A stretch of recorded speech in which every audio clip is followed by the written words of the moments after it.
La franquicia de Jurassic Park es una de las más famosas, grandes e influyentes del cine incluso actualmente, contando con 2 novelas, un total de 6 películas, series de televisión, figuras, videojuegos y hasta incluso parques de atracciones. Nadie puede negar que la franquicia es icónica, sin embargo aún con todo esto la franquicia no se ha salvado de las críticas, sobre todo las que van dirigidas hacia su secuela Jurassic World, las cuales son por lo menos bastantes, argumentando que la franquicia perdió su esencia, está muerta o que incluso la trilogía de Jurassic World es un insulto a la saga original. ¿Pero realmente merece estas críticas y sobreexageraciones sobre su calidad? ¿Qué es lo que hizo que Jurassic World fuera tan mal vista por la gente en comparación de su antecesora?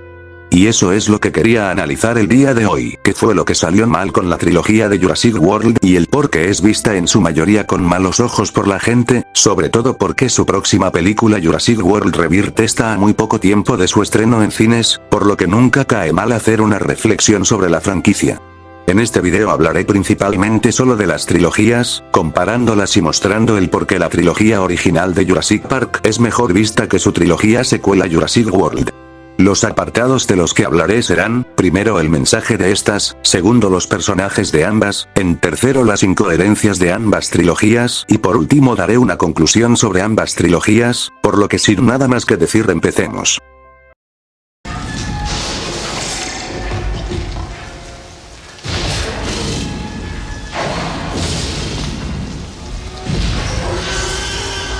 El mensaje de la primera película era como tal una crítica a la arrogancia humana frente a la naturaleza y a la ciencia sin límites éticos y las consecuencias de jugar a ser Dios. La película nos muestra cómo John Hammond tiene el sueño de crear el parque con dinosaurios, pero él y su gente ignoran los peligros de revivir criaturas extintas solo porque pueden hacerlo, cosa que se lo hacen saber Ian, él y Alan en su conversación que tienen en la comida después de ver la jaula de los raptores. Permítame. Yo les diré el problema con el poder científico que están utilizando aquí. No les costó ninguna disciplina adquirirlo. Leyeron lo que hicieron otros y dieron el paso siguiente. No adquirieron ese conocimiento solos y no asumen responsabilidad por ello. Se pararon sobre los hombros de genios para conseguir algo lo antes posible. Y sin saber lo que tenían, lo patentaron, lo empacaron, lo metieron en una caja de almuerzos y ahora lo venden y bueno, es el colmo. La película advierte sobre el uso irresponsable de la biotecnología, sobre todo cuando las decisiones se toman por motivos económicos o egocéntricos, lo que se deja claro con el personaje de Dennis Nedry, pues él representa cómo la avaricia puede arruinar incluso los sistemas más sofisticados, traicionando a Hammond solo porque no le pagaba más por su trabajo. Asimismo la frase icónica de Hammond deja en evidencia esto mismo: no reparo en gastos, pero los fallos del parque demuestran que sí se sacrificaron cosas importantes como la seguridad, preparación y ética, pues su falta de preparación para fallos en la seguridad conllevó a lo que parecía ser una visita de aprobación para el parque se terminara convirtiendo en una lucha por la supervivencia dentro de la isla. Resumiendo, Jurassic Park habla sobre los peligros de la arrogancia científica, la imprevisibilidad de la naturaleza y los límites éticos de jugar con la vida, siendo una advertencia envuelta en una historia de aventura y supervivencia. Por su parte su secuela El Mundo Perdido logra continuar este mensaje de buena manera, aunque con un enfoque más centrado en la explotación capitalista de la naturaleza y la irresponsabilidad corporativa. Pues la película nos muestra que la naturaleza es independiente, pues los dinosaurios lograron progresar y sobrevivir en la isla Sorna usando los recursos naturales del lugar, mostrando que la naturaleza puede mantener un equilibrio por sí sola hasta que llega la avaricia humana a intervenir, pues el villano de la película es Peter Ludlow, el cual representa esto mismo, siendo la cara despiadada del capitalismo, queriendo secuestrar a los dinosaurios de la isla y llevarlos a San Diego para hacer un parque en esa ciudad, pasando del mensaje de crear vida sin ética a uno sobre sacarle provecho económico a esa vida sin respeto por sus consecuencias. Es por esto que Hammond quería que vinieran cuanto antes, sabía que vendrían.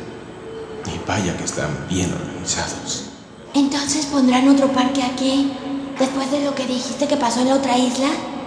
No pondrán nada, sacarán a los animales, los llevarán a tierra. Si bien El Mundo Perdido tiene algo más de acción y situaciones extremas, no olvida su crítica a la intervención humana, sobre todo a cómo se pretende apropiarse de la naturaleza, siendo el caos en la ciudad algo que demuestra que sacar a los dinosaurios de su entorno natural solo lleva al desastre. Sin embargo, todo esto cambia cuando llegamos a Jurassic Park 3, en la cual no hay un mensaje claro como tal, mientras la primera película hablaba sobre los límites éticos de la ciencia y el mundo perdido criticaba la codicia corporativa y la explotación de la naturaleza, la tercera película es simplemente una película de supervivencia. La tercera entrega no tiene un mensaje temático fuerte ni un discurso definido, no hay reflexión ética sobre el abuso de la ciencia o sobre el equilibrio natural, a lo mucho y rascándole un poco podríamos argumentar que habla sobre el peligro de invadir territorios salvajes, o el mostrar que la isla Sorna sigue siendo una zona fuera del control humano y que la naturaleza siguió progresando cuando vemos a las demás especies de dinosaurios que no vimos en el mundo perdido, pero esos mensajes apenas se tocan un poco, lo cual es un bajón frente a sus dos precuelas, cosa que no es mala del todo ya que se enfoca más en la acción y la supervivencia. En cuanto a la nueva trilogía, Jurassic World de 2015 logra retomar el mensaje de la primera película de forma bastante efectiva, el enfoque es similar, pero aquí se presenta de manera mucho más explícita, pues el abuso de la biogenética con fines puramente comerciales llevó a la creación de la Indominus Rex, un híbrido genéticamente modificado que terminó provocando un desastre en el parque, la muerte de su fundador y, finalmente, el cierre definitivo de lo que parecía, en un principio, un parque funcional y estable. El mensaje ya no solo se trata de no jugar a ser Dios, sino también de cómo el entretenimiento y la codicia corporativa pueden distorsionar incluso los avances científicos más increíbles, terminando por crear monstruos en el proceso, por lo que ahí vamos muy bien. Sin embargo, a diferencia del buen manejo que hizo El Mundo Perdido al continuar el mensaje de la peli original, la secuela de Jurassic World, la cual es Fallen Kingdom, no logró esto de buena manera. El mensaje de Fallen Kingdom pasa de criticar la biotecnología por entretenimiento a criticar su uso con fines militares y comerciales, como el vender a los dinosaurios en subastas o crear un híbrido para ser un arma como se hizo con el Indoraptor. También plantea el dilema ético de si los dinosaurios merecen derechos como los animales modernos, pues los dinosaurios corrían el peligro de extinguirse otra vez debido a que el volcán de la isla Nublar iba a hacer erupción, eliminando a los dinosaurios si estos se quedaban ahí. La erupción del volcán y la extinción de los dinosaurios traen el dilema de salvarlos o dejarlos morir, intentando abrir el debate sobre responsabilidad ecológica. Si bien el mensaje es bueno o intenta serlo, no se ejecuta de buena manera, pues el mensaje se diluye con demasiadas subtramas, desde las subastas, las traiciones, el tema de Maisie siendo una clone aunque se contradice más adelante, lo que todo esto en conjunto hace que la historia ya no se centre solo en un mensaje claro, sino que salta de uno a otro sin cerrar bien ninguno. Sobre todo con el final que contradice el mensaje de responsabilidad, pues la decisión de Maisie de liberar a los dinosaurios porque son como ella no tiene sentido ético ni científico, sobre todo porque esa acción, aunque simbólica, anula toda la tensión sobre si era correcto o no liberarlos, y abre paso al caos sin consecuencias. Fallen Kingdom intenta continuar el mensaje introduciendo nuevas cosas pero no lo logra de buena manera, lo intenta, pero lo hace de forma caótica y superficial, priorizando escenas vistosas sobre un mensaje coherente. Llegando a la última, que es Dominion, el mensaje aquí se va por la borda. Dominion debería mostrar el caos que ocurre en el mundo, las consecuencias de la decisión de Maisie y a los dinosaurios invadiendo el planeta. Sin embargo, no sirve ni funciona de ninguna manera, porque a la mayoría de dinosaurios los vemos en el mercado negro o en el santuario de Biosyn, solo dejándonos unas pocas escenas de ellos en ciudades para dar la impresión de que en realidad los dinosaurios invadieron el mundo y metiendo de manera innecesaria la trama de unas langostas que en realidad sí hacen algo que afectaría a la especie humana a diferencia de los dinosaurios. Al final la película intenta dar el mensaje que tenemos que convivir en paz con los dinosaurios, mensaje que no funciona y llega a ser hasta absurdo en un punto, por los errores de guión que tiene el hecho de que los dinosaurios invadieron el planeta y aún peor el hecho de que el mosasaurio esté suelto en el mar y todos los desastres que esto causaría si un animal de ese tamaño estuviera suelto en mar abierto, aunque bueno, eso lo hablaré más en profundidad cuando lleguemos a la parte de las incoherencias. En resumen, el mensaje en la trilogía original funcionaba perfectamente en la primera y segunda película, siendo que en la tercera película el mensaje se omite de manera parcial. Mientras que en la nueva trilogía, el mensaje funciona bien la primera, en la segunda el mensaje se debilita al intentar abarcar más cosas pero no darles el tiempo que necesitan y por último en Dominion el mensaje ya no funciona debido a todo el caos e incoherencias que este mismo tiene.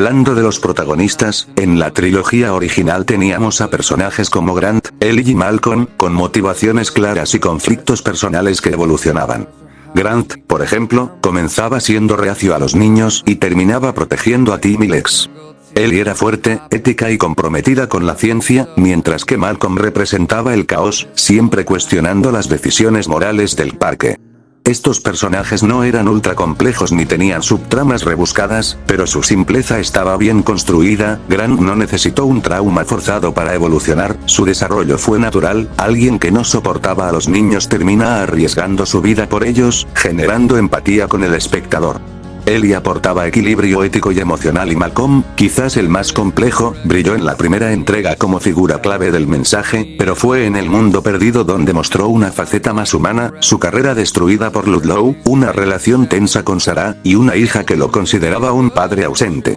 Sin embargo, a lo largo de la película, demuestra que se preocupa por ellas y hace todo lo posible por protegerlas. Incluso personajes menos queridos como Paul y Amanda Kirby logran funcionar, son padres desesperados por encontrar a su hijo, que inician como una expareja rota y terminan reencontrando su afecto al trabajar en equipo. La nueva trilogía intenta ir más allá. Claire recibe un arco de redención, comienza siendo fría y centrada en el trabajo, tratando a los dinosaurios como estadísticas, pero tras el desastre del parque y la amenaza del volcán, se convierte en activista, fundando un grupo para salvarlos. Incluso acepta dejarlos morir en la mansión Lockwood, reconociendo que soltarlos en el mundo sería un error, siendo que su evolución tiene coherencia. Owen Grady, por su parte, es un protector y héroe de acción, pero su profundidad viene más que nada de su relación con Blue, la velociraptor que crió desde pequeña. Esto da momentos emotivos, pero también inconsistencias en Dominion. Blue reacciona de forma ilógica ante Owen, como si entendiera sus palabras, cuando en el pasado ya lo había atacado por mucho menos. También hay intentos de buenas dinámicas, como la de los hermanos Zack y Gray, al principio distantes, pero que terminan cuidándose y fortaleciendo su vínculo. Lamentablemente, su desarrollo queda en el aire, porque no vuelven a aparecer ni se les menciona después. Y luego está el problema de la relación de Owen y Claire con Maisie como padres adoptivos, aunque la intención era mostrar cómo ambos asumen un nuevo rol de responsabilidad. La ejecución resulta forzada, no se siente como una evolución natural desde lo que eran al inicio, sino como un cambio brusco que no se desarrolla con el tiempo suficiente. Owen pasa de ser un tipo solitario a un padre protector sin conflicto aparente y Claire, que sí tenía un arco más trabajado, simplemente se acomoda a esta nueva situación sin mucho desarrollo emocional en pantalla. La relación con Maisie, que debería ser uno de los núcleos de la historia, queda superficial, sin el peso emocional que se esperaba de algo tan importante. En resumen, los protagonistas de la trilogía original eran simples, pero bien ejecutados y coherentes con lo que representaban. En cambio, los de la nueva trilogía son más complejos en papel, pero con una ejecución desigual.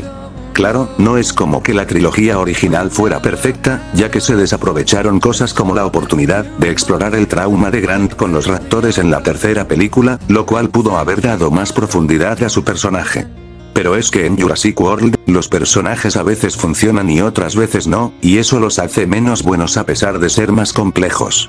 Pasando a los personajes secundarios, en la trilogía original había figuras como Lex, Timothy y Arnold, que aunque no eran protagonistas, tenían personalidad y aportaban a la trama. Algunos incluso tenían arcos de desarrollo más claros, como John Hammond, el fundador del parque original, el cual era un millonario carismático con un sueño, crear algo real, algo maravilloso, distinto a su antiguo circo de pulgas. Su visión era bien intencionada, pero ingenua, siendo que él es quien lo enfrentó con la realidad, pues su sueño, su parque, no era más que una ilusión de control que costó vidas inocentes y puso en peligro a sus propios nietos. Ese golpe lo lleva a abandonar su sueño al final, y redimirse en El Mundo Perdido, cuando sabotea a su sobrino Peter Ludlow y lanza un mensaje público donde dice que lo mejor es dejar a los dinosaurios en paz. Otros secundarios también tienen momentos relevantes, como Robert Muldoon, el experto en seguridad que sabía lo peligrosos que eran los raptores y aún así arriesgó su vida para darle una oportunidad a Ellie de restablecer la seguridad del parque, o Ronald Tembo, que comienza como un cazador serio con la misión de capturar un T-Rex macho, y termina decaído emocionalmente por la pérdida de su equipo, rechazando incluso el puesto que le ofrecían en San Diego. Incluso Billy, de la tercera película, que robó huevos de raptor con la idea de financiar su investigación, pero que más adelante se redime arriesgando su vida para salvar a Eric Kirby. En cambio, los secundarios de la nueva trilogía suelen estar ahí solo para cumplir una función, sin mucho desarrollo. Personajes como Franklin o Cia son olvidables, y otros como Kayla ayudan a Claire demasiado rápido sin una razón clara, pero es aún peor cuando intentan hacer secundarios más profundos porque los desperdician. El caso más claro es el Dr. Henry Wu. Él tenía un potencial enorme, pues pasó de ser un científico amable a alguien que ya no pensaba en las consecuencias éticas de su trabajo. En teoría, su arco era interesante, aceptar crear híbridos monstruosos por poder y ambición, y luego al final arrepentirse al ver que el caos que causó puso en peligro al mundo. Pero en pantalla, todo eso se salta, no vemos su descenso, ni su conflicto real, ni su evolución, solo salta de un punto a otro sin desarrollo, y se desaprovecha a un personaje que pudo ser de los mejores si hubieran trabajado su trasfondo. Y luego está Macy, otro ejemplo de desperdicio. Su personaje comienza con una crisis existencial por creer que es un clon de Charlotte sin identidad propia, lo cual daba para una gran historia de autodescubrimiento, pero la película lo tira por la borda diciendo que no era un clon, sino una hija creada artificialmente, y con eso, se resuelve mágicamente el conflicto sin mayor peso. El resultado es obvio, una adolescente genérica, más molesta que empática, pues incluso después de perder a quienes amaba por culpa de Ellie Mills, quien le dijo que era un error por ser un clon, no se profundiza en su trauma ni en su dolor. Al final, más de uno pensó que tal vez esa reja que la protegía del gigantosaurio estaba de más. Pasando a los villanos, en Jurassic Park, los antagonistas eran tanto humanos como dinosaurios, pero existía un equilibrio, los humanos provocaban el desastre, los dinosaurios simplemente respondían a su naturaleza, y esa dinámica dejaba en claro que el verdadero conflicto era el intento humano de controlar lo incontrolable. En cambio, los villanos humanos como Hoskins o Dodgson rozan lo caricaturesco, con planes absurdos como entrenar raptores para el ejército o provocar una hambruna global con langostas gigantes. El plan de Dodgson, en particular, es tan riesgoso como ilógico, que ganaría realmente al destruir ecosistemas enteros y causar escasez mundial de alimentos. Más dinero del que ya generaba con su monopolio genético en Biosyn. Por otro lado, los dinosaurios antagonistas como la Indominus Rex o el Gigantosaurio son visualmente memorables y potentes en concepto, pero su amenaza a menudo se diluye por decisiones de guión cuestionables. La Indominus es la que mejor funciona, porque representa la crítica al espectáculo sin control, un reflejo directo del mensaje de la primera película llevado al extremo. Querían algo más grande, con más dientes, sin importar las consecuencias. En cambio, el Indoraptor intenta replicar esa idea, pero aparece demasiado tarde en Fallen Kingdom, sin suficiente desarrollo ni impacto, y el Gigantosaurio, a pesar de ser presentado como el depredador alfa de la zona, pierde presencia cuando es ahuyentado por los protagonistas, en una escena que, aunque justificable por el contexto, hace que la amenaza se sienta fácilmente neutralizada.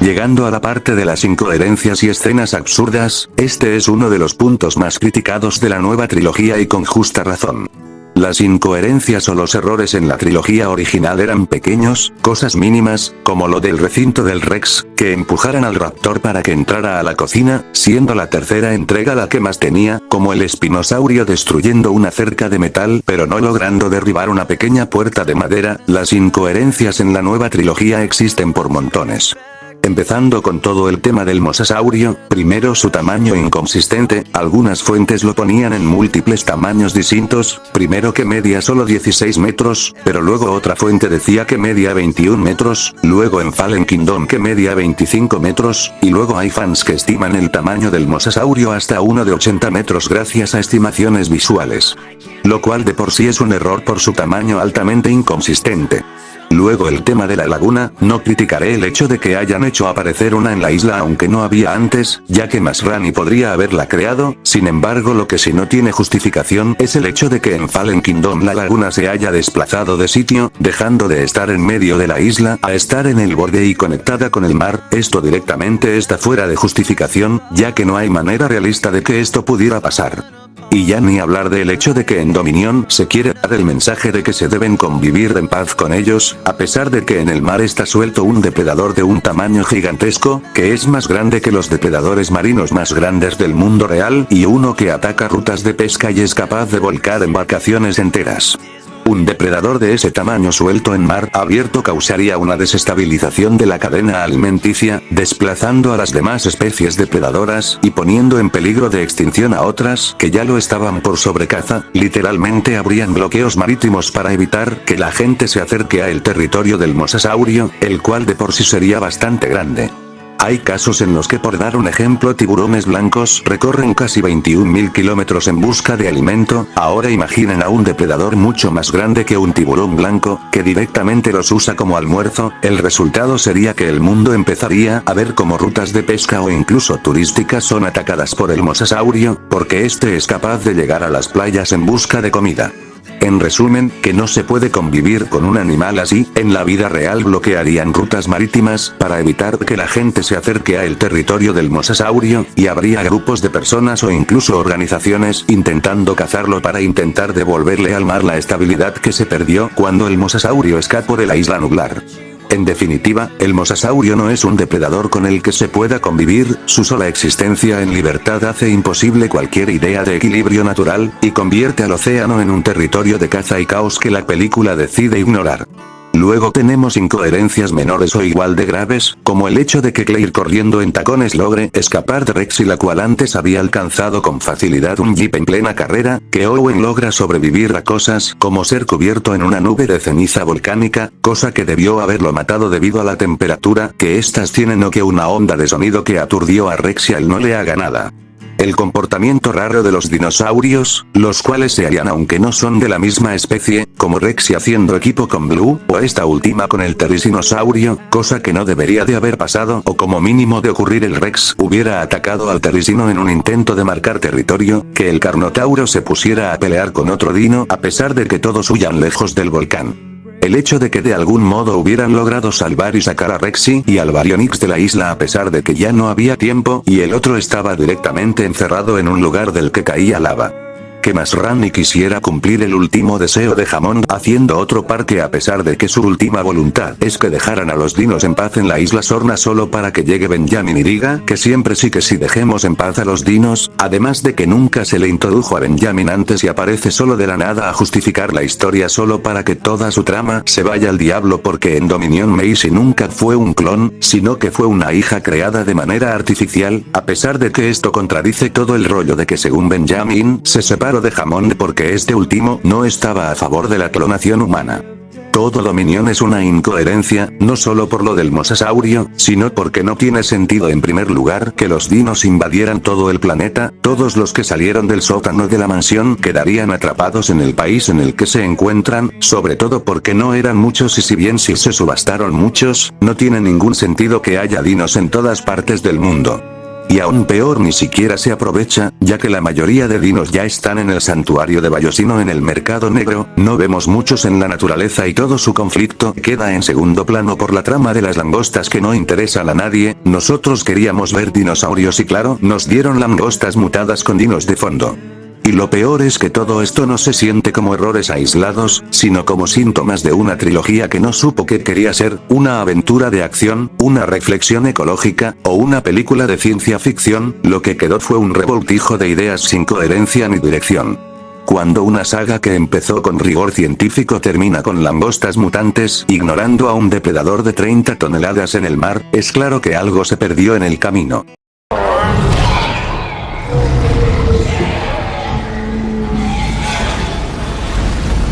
Con todo lo anterior, podemos concluir por qué la trilogía de Jurassic World es mal vista por muchos fans. Primero, por tener un mensaje que comenzó bien planteando la ética de revivir dinosaurios y explotarlos comercialmente, pero que fue perdiendo fuerza con cada película, hasta volverse absurdo en Dominion, donde se pretende un mensaje de convivencia que contradice todo lo establecido. En segundo lugar, por sus personajes, aunque algunos cumplen su función, muchos están mal aprovechados o simplemente son malos, su trasfondo no se explora, su evolución es mínima o inexistente, y en muchos casos terminan siendo víctimas de un guión flojo. En tercer lugar, todos los villanos humanos son olvidables, desde Hoskins hasta Dodson, ninguno logra dejar una marca, sus planes van de lo genérico a lo ridículo como el caso de las langostas, y son completamente opacados por los antagonistas dinosaurios, quienes sí logran ser memorables desde la Indominus Rex hasta el Giganotosaurio. Y finalmente, porque la trilogía está plagada de incoherencias, con un guión forzado y contradictorio, que no solo traiciona lo que estableció la saga original, sino que además arrastra a personajes que podrían haber funcionado como Owen o Claire al rechazo por parte de un público más exigente. Entonces, ¿Jurassic World mató la franquicia de Jurassic Park? Sorprendentemente, no, de hecho, la revivió y expandió. Después de Jurassic Park 3, la saga quedó dormida durante más de una década, con apenas algunos videojuegos como único contenido nuevo, pero Jurassic World la trajo de vuelta con fuerza. Cada entrega superó los $1.000 millones en taquilla, se lanzaron series como Campamento Cretácico y Teoría del Caos, nuevos videojuegos exitosos, y la marca volvió a estar en boca de todos. Jurassic World no mató la saga, la volvió más exitosa pero a un costo, que fue que el deterioro narrativo fue evidente. Empezó bien, pero terminó con una historia cada vez más incoherente, donde las cosas ocurren solo porque el guión lo exige. Aún así, la franquicia tiene una ventaja, todavía puede salvarse, no ha tocado fondo como otras sagas como Marvel, que ha tenido múltiples fracasos incluso con películas buenas, y aún hay interés genuino del público. Las series animadas han sido bien recibidas, y el hype por Jurassic World Rebirth lo demuestra. Ahora solo queda esperar que esta nueva entrega, sin necesidad de ser una obra maestra, logre contar una historia mejor que sus predecesoras.